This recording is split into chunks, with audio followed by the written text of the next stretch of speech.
we'll get going though. It's 8 o'clock. So I'm up here to, my name is Justin Ramsey. I work for the Technical Services section of the DOT. I'm here to introduce Bennett Kubischta. Ben began his career at the DOT back in 1970, retired in 2014 after a long, productive career with us.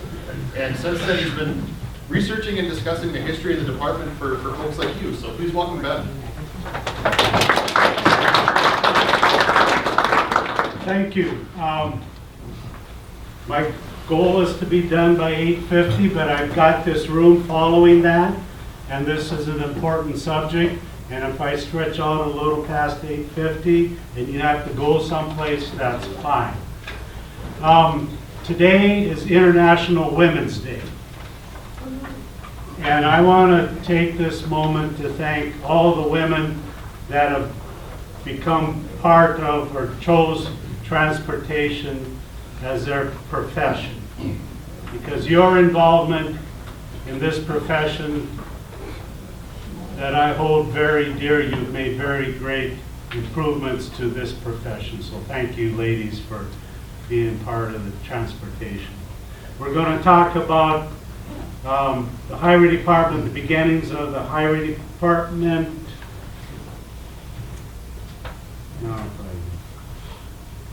There we go.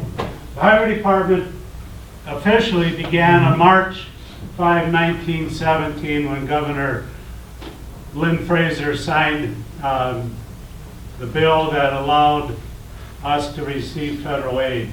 Can you open up that door, because there's people standing in the hallway there too. So, the very first memo that the Highway Department sent out in April 1917 was how to drag a road.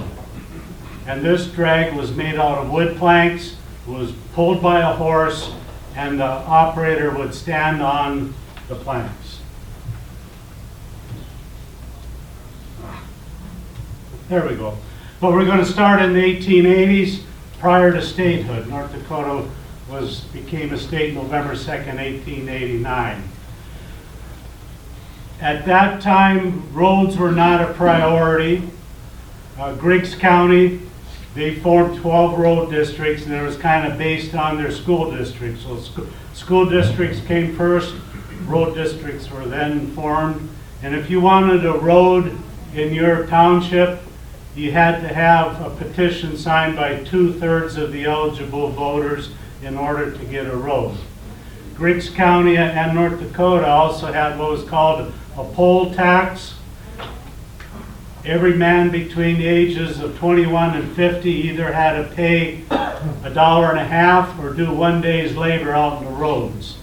And Hope Pioneer on April 11, 1884 said, "There are probably more people coming into Steele County by way of wagon roads than by rail this season." So by the mid-1880s, ground transportation was becoming important here in North Dakota.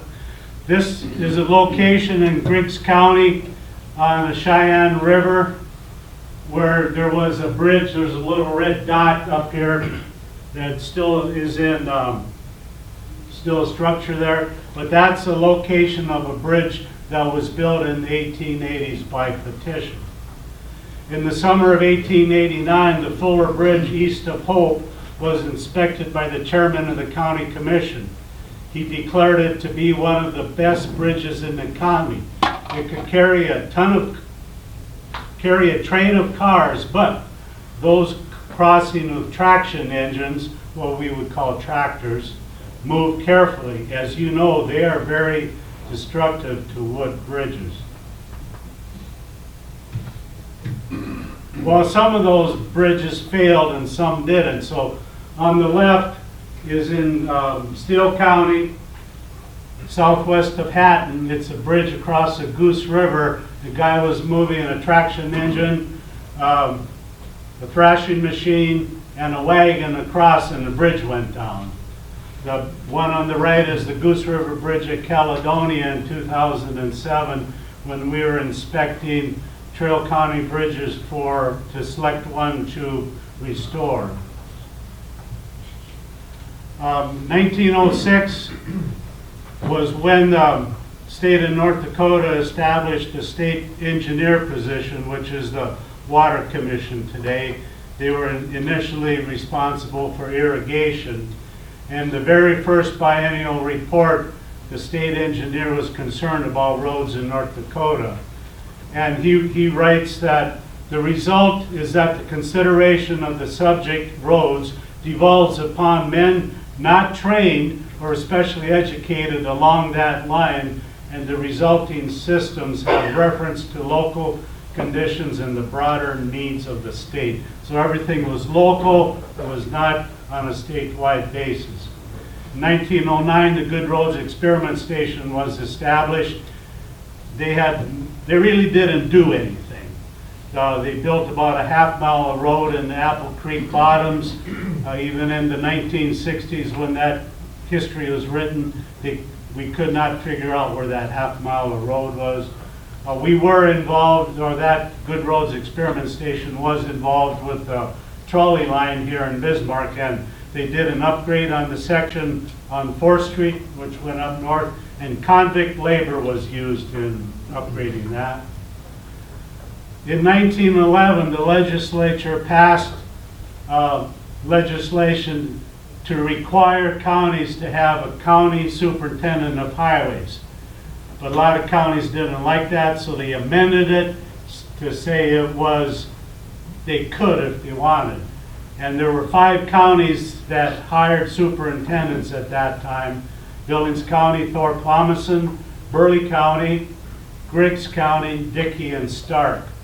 Thorpe Palmason later on became an employee of the highway department, and he, in the 1930s, he was maintenance engineer, but in the 1930s, during all that upheaval, he became the first highway employee and engineer to actually head the highway department. The first highway commission was established in 1913. Senator Edmund A. Hughes of Bismarck. It was advisory. It had little to no authority. The counties could request the state engineer to prepare plans and specifications. And the state engineer, if somebody, let's say Oliver County wanted a bridge, the state engineer would build that, design that bridge, send the plans out to Oliver County, and quite often they'd go out and inspect those bridges, and they would say, the bridge looks really good, but the abutments, they did not follow our plans, and they did a terrible job.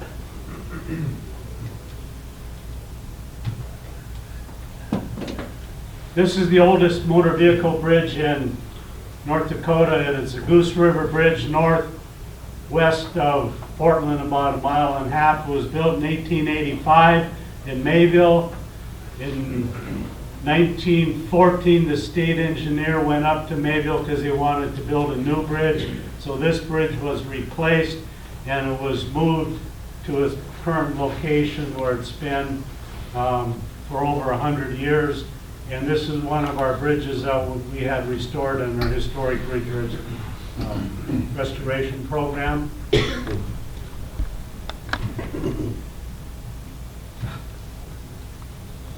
Trail associations began in North Dakota in the 1910s. The legislature kind of promoted them. They were really run by businessmen. So they were plotting how to get across North Dakota and other states so we can get all these tourist traffic into our towns to spend money here. So road improvements, construction and marking was all done locally. The trails were named by colors or by national and regional trails. The 2 most important trails in North Dakota was the Red Trail, which went from Beach to Fargo, and the Meridian Highway, which went from Pembina down to Fairmont. And both of those were national trails from Canada to Mexico and from New York City to Seattle. And this sign here is the Red Trail Bridge in Medora. And that takes us to the bridge that Booth built. Down here in the lower left-hand corner, this picture was taken around 1940, is a bridge that was built in 1916. At that time, bridges were all the responsibility of the counties, and they had to pay the entire cost. 100 years ago, Billings County was a poor county. They did not know there was oil down there yet below the ground. So they did not have the $20,000 to build this bridge. They went out and raised money for this bridge, and towns from Fargo, North Dakota to just west of Miles City, Montana, all contributed money for that bridge. And it was replaced in 1941. Federal Aid Highway Act of 1916. This is when we really got established. It was signed by President Wilson on July 11th, and there was 3 requirements that states had to comply with in order to receive federal aid. He had to agree to the provisions of the Federal Aid Act. He had to have direct supervision of construction and maintenance, and he had to agree to provide matching funds. And at that time, everything was 50% federal, 50% local. The state yet did not have the money, so it was really county responsibilities. The counties had to come up with the 50% to match the federal aid. And what's eligible? What was eligible for federal aid? What roads were eligible for federal aid? Well, the first legislation said the rural post roads. Those roads that mail was delivered on, that would be eligible for federal aid. Well, those postal roads changed a lot. So by 1921, the 7% system was developed. And North Dakota's state highway system is about 7% of our total mileage in North Dakota, and that was a result of this 7% system. But how was 7% arrived at? Well, the Federal Highway Administration had a story about this in one of their histories, and the senators from Nevada and Arizona were concerned that they weren't going to have enough, weren't be able to come up with enough road mileage. So they finagled that across our states we wanted at least 2 federal aid roads. So somehow they came up with a plan that for a north-south road and an east-west road across Arizona would equal 7% of the system of miles in our states. So that's how the 7% system came about, was because of the senators in Arizona and Nebraska. So the highway department gets formed in 1916, and where were our employees at? Well, we were in the Capitol building, and the original Capitol building, which is on the lower left here, and we were actually getting kind of big right away, and our space was getting big. We had a blueprint machine in the hallway, and one of the state engineers said somebody would be running the blueprint machine, and then a non-highway department employee comes by and starts meddling with them and slowing them down and not doing their job. So we got to move. The building in the upper right-hand corner here is the Baker Building. It was on the corner of 3rd Street and Main Avenue in Bismarck. And that building was originally built by the Marquis de Moore, and it was part of his plan to move beef, slaughtered beef across North Dakota. We were only in there for a little bit. In the upper left-hand corner is the Missouri Valley Motor Company building, which became the Bank of North Dakota building on 7th Street and Main Avenue. And then when the Liberty Memorial Building was built in the early 1920s on the Capitol grounds, the Supreme Court moved out of the old Capitol building over into that building, and the Highway Department moved up into what was called the Supreme Court chambers.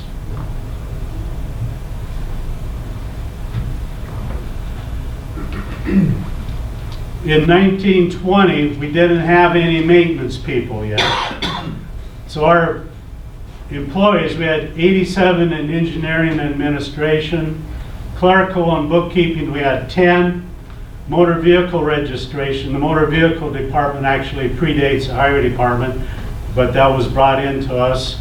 He had 19, and there were 27 employees who served in the World War I.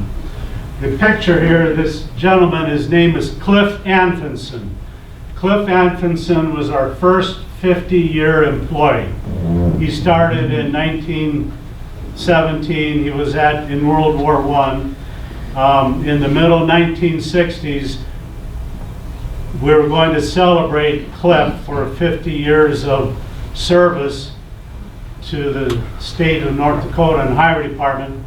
His party was planned for like middle of June, in middle of May, on the job, or he dies, so he never gets to celebrate his 50-year party. But he was a guy that's given credit for our first 50-year employee.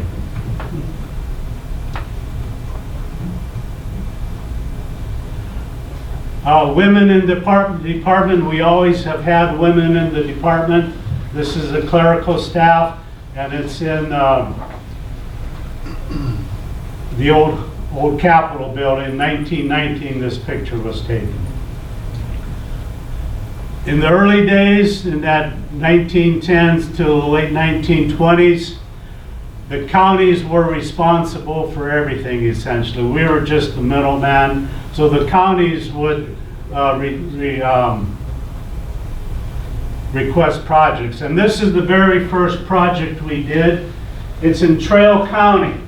So if you know where Mayville is on Highway 200 today, you go east of Mayville on old US 81, which is a mile east of I-29 interchange.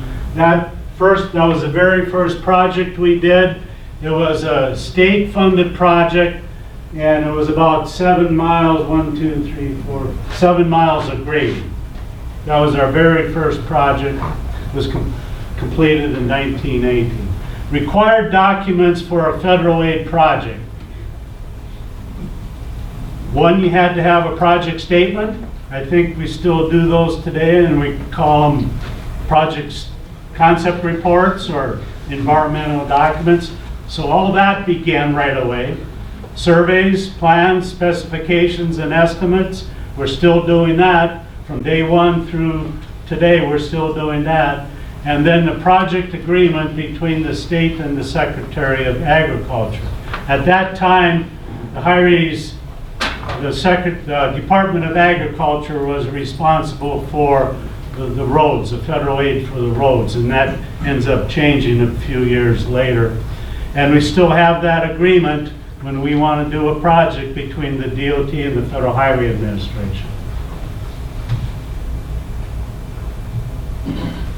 The bidding of projects at the beginning, since counties had control of everything, every project was bid in the county that it was going to be built in.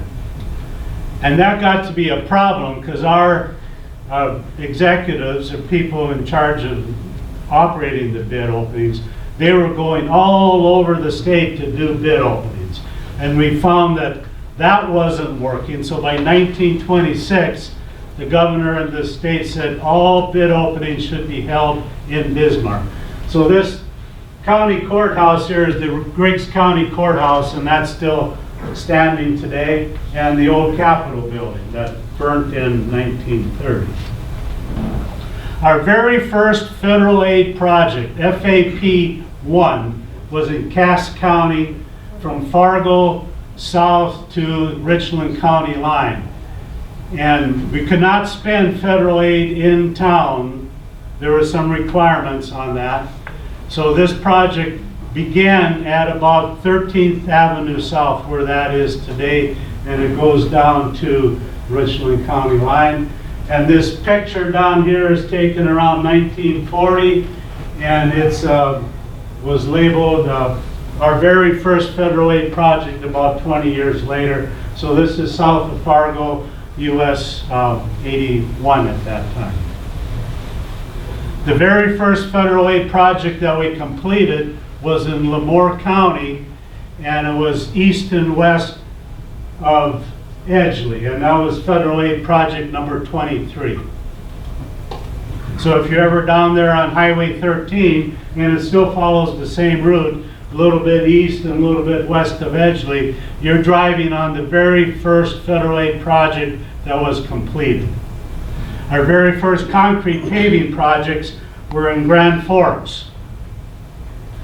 One was on University Avenue from the campus into, can't remember the number of this street, and at this time, there really weren't houses up here yet. It was still kind of considered rural enough to meet the requirements in order to fund a federal aid project. So it was along University. So any of you UND people, UND folks, that was, when you drive in University Avenue, that was our very first concrete paving project. And the other one is in Grand Forks also, on Skidmore Avenue. You ever heard that word before?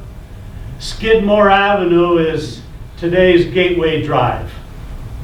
So Skidmore Avenue on the east side of the railroad tracks, going up to the butcher plant. There was a slaughterhouse up there. That's where, and that road is on where the mill and elevator is today. So that was our very first concrete projects. So I was mentioning counties requested federal aid highways. Well, this is Steele County in 1918. This is the east border of Steele County. Portland is up here on my right-hand side. They requested a road that kind of meanders down across the county, coming over to where the town of Sherbrooke was. Sherbrooke at one time was the county seat of Steele County. So they come through the county and then hit over to what's now 232, and then over towards the Cheyenne River. And then to get down to the Cheyenne River, they had to go south and then west of mile. Well, that's what they wanted, but what we ended up with was Highway 200 from Findlay east, Highway 32. Those are the main roads in Steele County. So the counties didn't always get what they wanted. Financing of highways, and I got this boxing card in here because at one time there was a push to finance highways from tax on the boxing gate, the tickets to boxing. And there was an initiated measure to do that, and that only lost by less than 100 votes. So we almost had boxing help finance our highways. But the department needed to raise a gasoline tax like we still do today, and motor vehicle licenses. And it was a battle. I mean, there were several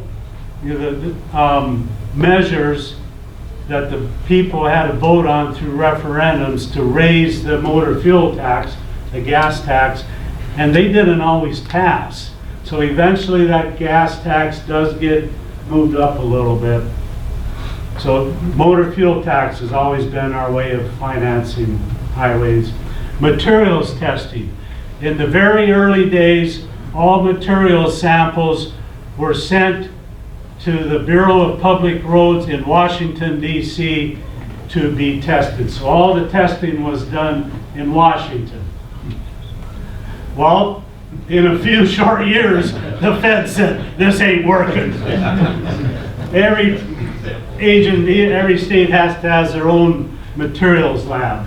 So our very first materials lab was on the Capitol grounds, and this picture is in the mid-30s, but this building over here is the carpenter shop. And our very first materials lab was in the basement of the carpenter shop in the Capitol grounds. And then we built a lab building at the Bismarck district in the mid-1930s. For about 10 years, our materials people were in this building here.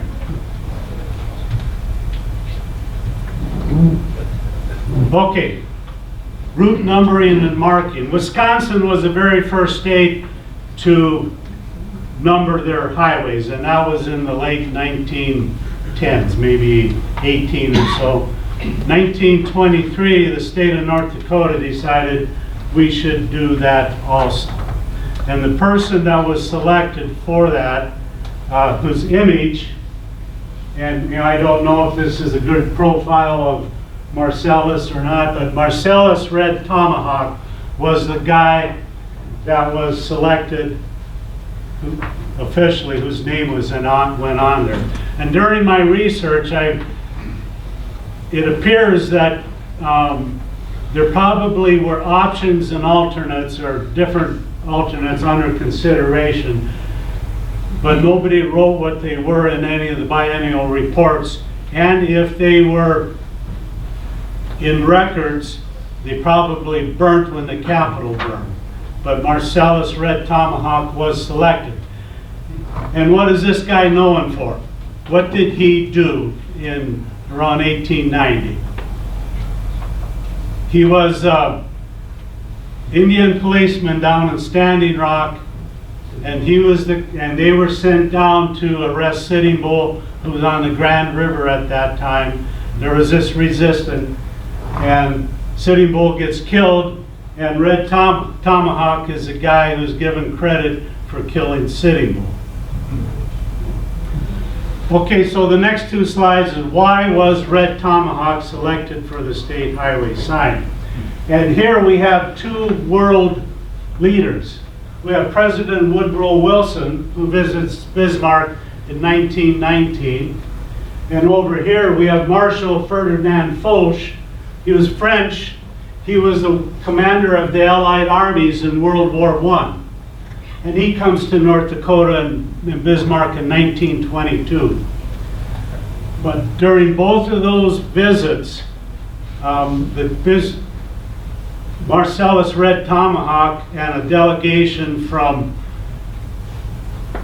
Standing Rock comes up to Bismarck to meet with, or at least shake the hands or say hi to the President Wilson and then to Marshal Foch. Why? I don't know why. Maybe somebody wanted to show off our native people. But Marshal Foch, I think the reason he wanted to meet the people from Lakota is that we just recently learned in the last 20 years that in World War I, you've heard of the Cherokee Code Talkers from World War II? There were Lakota people, Lakota Code Talkers in the Great War, in World War I. And most of those people came from the Standing Rock area. So Foch had to have known about that because he was the commander. And nobody spoke anything about that. They kept it secret because they were told to. And Red Tomahawk was brought up to that. And in the Bismarck Tribune, in both of those items, when those days when these guys were coming up here to visit and Red Tomahawk was brought here, the Bismarck Tribune wrote that how great it was that Red Tomahawk killed that evil person Sitting Bull. I mean, there was hatred for Sitting Bull in North Dakota at that time, even though all he was doing was trying to save his people and his people's lands. So why was Red Tomahawk selected? Bismarck Tribune, December 28, 1923. We had selected Red Tomahawk in the summer. The Bismarck Tribune writes, and in quotes, because he made the road safe for the white men to travel. Can't find any more racist statement than that. Our symbol of our North Dakota highways was developed with racist connotations. And when we replaced it a few years ago, I was a little bit apprehensive. I liked Red Tomahawk. He was a good man. There's nothing wrong with him.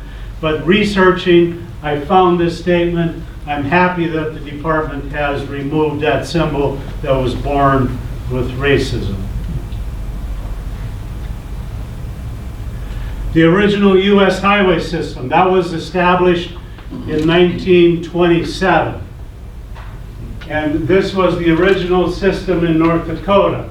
On the east side, we had US 81, US 10 from Belfield to Fargo, US 2, US 85, US 12, US 83 stopped at Steele. That was not part of the original US highway system. And 281, which was the spur route of 81, was not yet in North Dakota. About 4 years later, around 1930, that's when Highway 83 was extended to Minot and then up to Canada, and US 281 then was came about into North Dakota. So the original federal aid US highway system that began in 1927. This map is kind of hard to see, but if you can find one of these maps and look at it, this is what the North Dakota State Highway System was kind of proposed to look like in October 1927 in the Highway Bulletin. One road I want to point out to you is over here in the Badlands, Slope County. We had a road proposed at that time following the Little Missouri River from Marmarth all the way up to where the Little Missouri crosses Highway 85. So we wanted a road there at that time. Then that kind of fades away. Then in the 1960s, I found some information in the DOT archives. We wanted to build a road from the road from Medora, north in the Badlands, all the way up to the north unit of the park.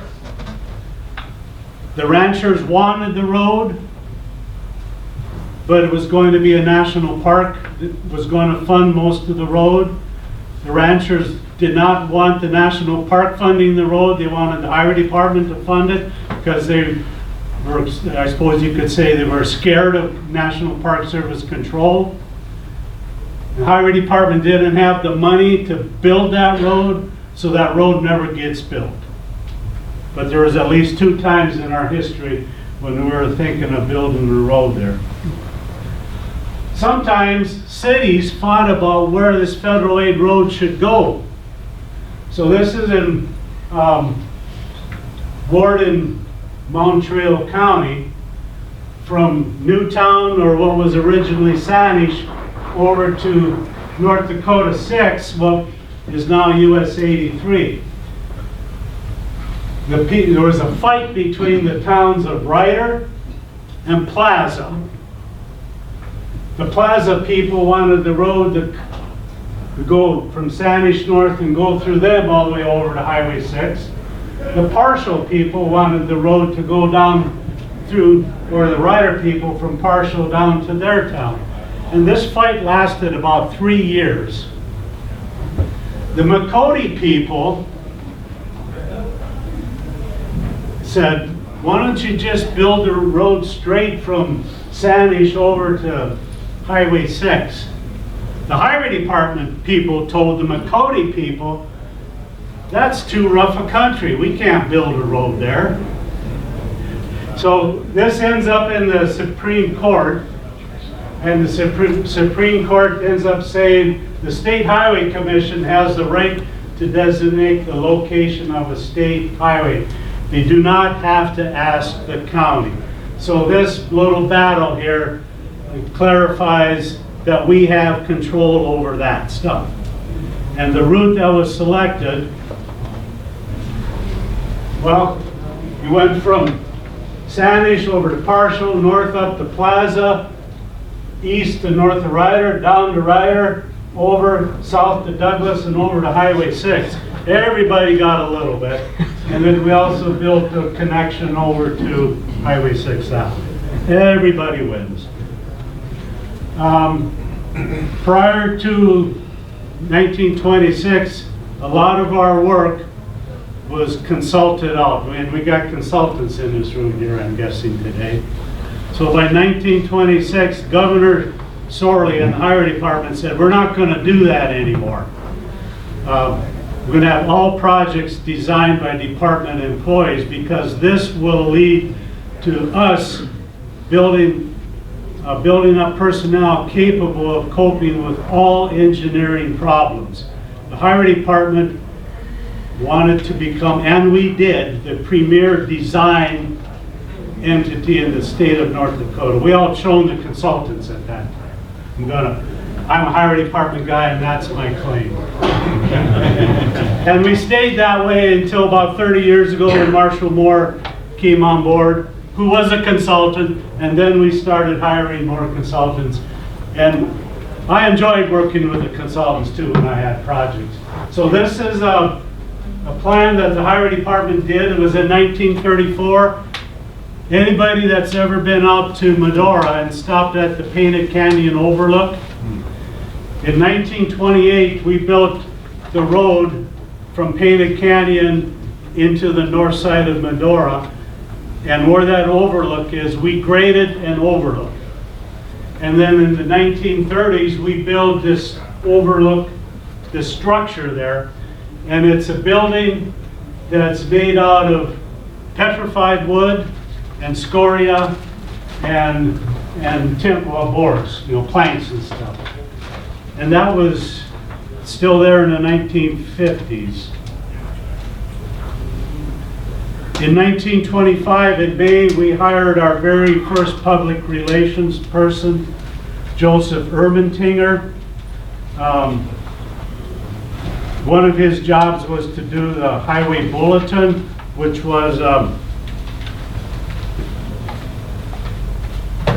news magazine. Highway Department in our history, we have had some of those. And they've always been good, but for whatever reason, time, budgets, and what have you, we have discontinued them. But Joseph Ermentinger, he was on the business side of the department.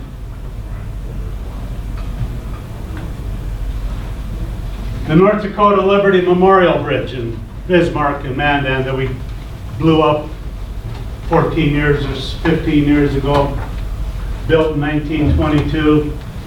You can see on here there's some power lines going across this bridge. This bridge, those power lines, the Hughes Electric Company asked the highway department, can we put those power lines on the bridge? And the highway department said, yes, you can. Morton County, who was kind of a thorn in our side at this time, and even when this bridge was built a little bit, said, we're the county. We got control over that bridge because we're the county, and counties are responsible for bridges. Well, the Supreme Court, we had to go to the Supreme Court again. It was County of Morton versus Hughes Electric Company. And the county, the Supreme Court rules that the Highway Commission has exclusive control of the state highway system.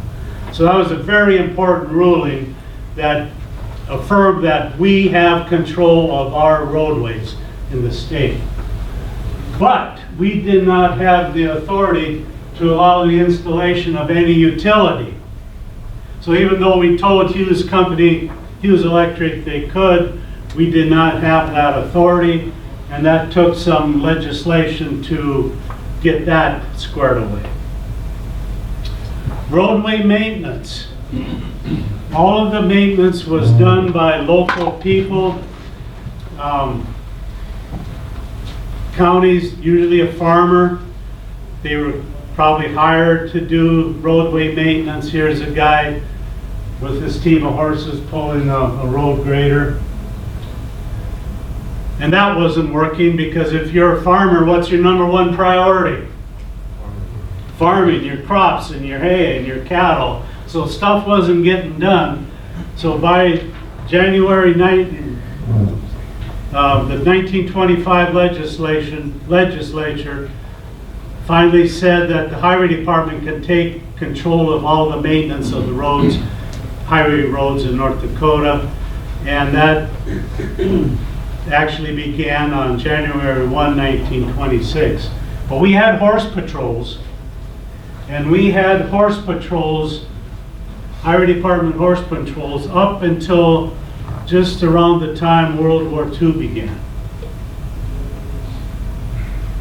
So in 1927 was one of the big time where there were a lot of changes made. One of the items is this machine over here. And this is a picture of one, maybe not the one we bought. The Highway Department, excuse me, Joseph Ermentinger and the Highway Department bought a Hollerith tabulating machine. And this is considered the very first computer in state government of North Dakota. The Highway Department had that. And it was used for tabulating figures, punch cards. And they were been around for quite a while. They were used in voting before, but by the late 1920s they were used in tabulating. And Ermentinger used it for calculating, keeping track of project costs, engineering costs, how much we were spending on projects. And that became a problem with this guy, H.C. Fram, the chief engineer. Because, and also in 27, the department was officially split into engineering side and business side. Fram must have had something, a burr under their saddle about the business side, because he did not like this tabulating machine. There were some highway commission members that did not like it. Ermentinger was giving out good data about how much some of these projects, we had 40% engineering costs on. Most of them were, you know, that 10 to 20% area. And Ermentinger pointed that out. Fran didn't like that. Mo from Valley City, one of the commissioners, didn't like that. So Fran decides we're going to get rid of this machine because we can do that in-house with our pencils and hands. And he also said, so we can get rid of that, and also the girl that is running that machine.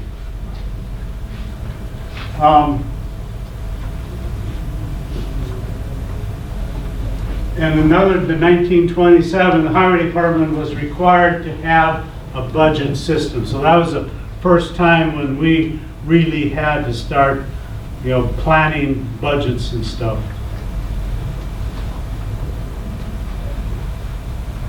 In 1929, there was an auto show at the Bismarck, in Bismarck. Actually, it was over at the State Training School in Mandan in the auditorium there. But the Tribune had this contest titled The Sketch. So it's a car driving down a road, signs up here, looks like they're going pretty fast. The driver, he's got this big cigar in his mouth, he's smiling, everybody else is scared. And they gave out five awards. And here are the winners. Rudolph Jensen of Driscoll, his title was Painted Then Plastered. So he's saying the driver or somebody is drunk probably. Grace Sullivan from New Salem, her winning entry was Hitting on All Six, so it's probably a 6-cylinder car. Judy McFarland from Gwinner, hers was A Loose Nut on the Steering Wheel.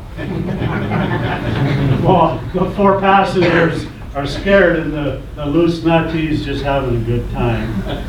Mrs. J.H. Olson from Bismarck, hers was Why Others Get Gray Hair, because you got to ride in a car with a scary driver. And Esther Moore from Glen Ullin writes Different Eye, as in eyes, ideals. And F.W. Christ from Wilton writes in, his is kind of a from a kid's perspective, step on her, Pop. Kids would always want Dad to go faster. Ermentinger and Fram, they had a lot of issues. Ermentinger was providing good data on engineering costs. Fram and one of the commissioners, Mo, who was from Valley City, did not like that. So in April 1929, the Highway Commission fired Joseph Ermentinger.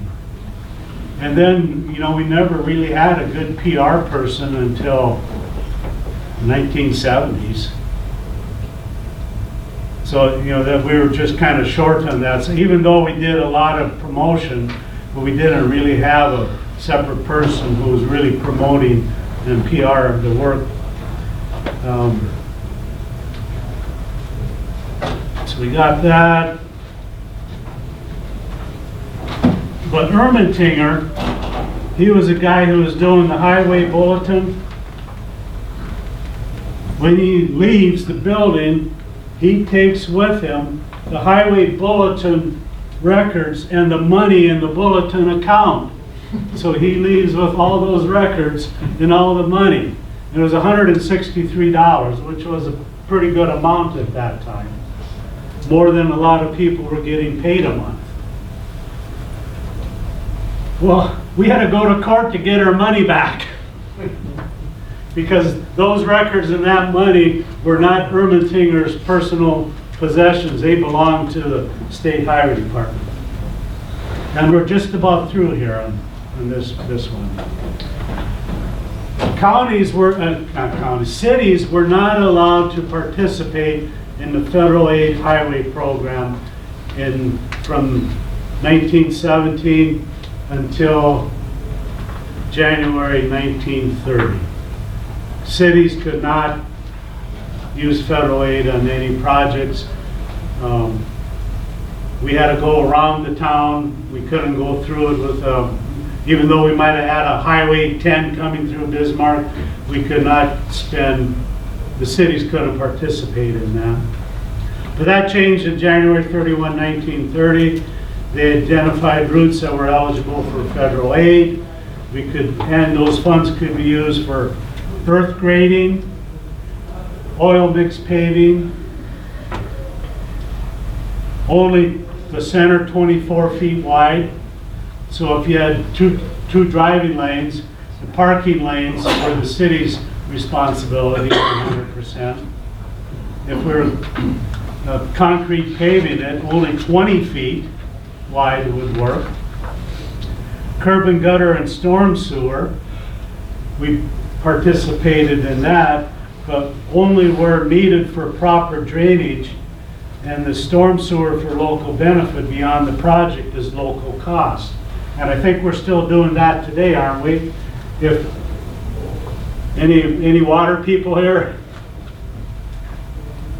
The road in an urban area, only the drainage that's needed for our roads, for our street project, additional drainage, unless it's changed recently, that was all a local cost. And maintenance, the city will be responsible for the maintenance of those roads at that time. And a project agreement, the towns will approve grades and plans and enter into a maintenance agreement with state before the contract is awarded. So that started in 1930. We'd still do that today. Yeah, and the cities could cooperate directly with the highway department provided the local funds are furnished in cash. You want to take no in-kind or anything else. Okay. So the foundation is set. Highway bulletin, January 1930. The highway engineer, the guy running the transit. And here's baby New Year, 1930, holding the range pole, and the transit guy is saying, "Come on ahead, 1930." So the foundation is set, and over the last 92 years, you've been part of something really special here in the state of North Dakota. And this cowboy thanks you. Any questions or comments? I'll be around today. It is 8:50. I lucked out. Got done on time. And I will be back here in a few minutes with the Lost Bridge. It's a story of romance, the story of hanging over cliffs, the story of snakes, cowboys and ranchers. So I hope to see you back here for that one also. Well, thank you, Ben.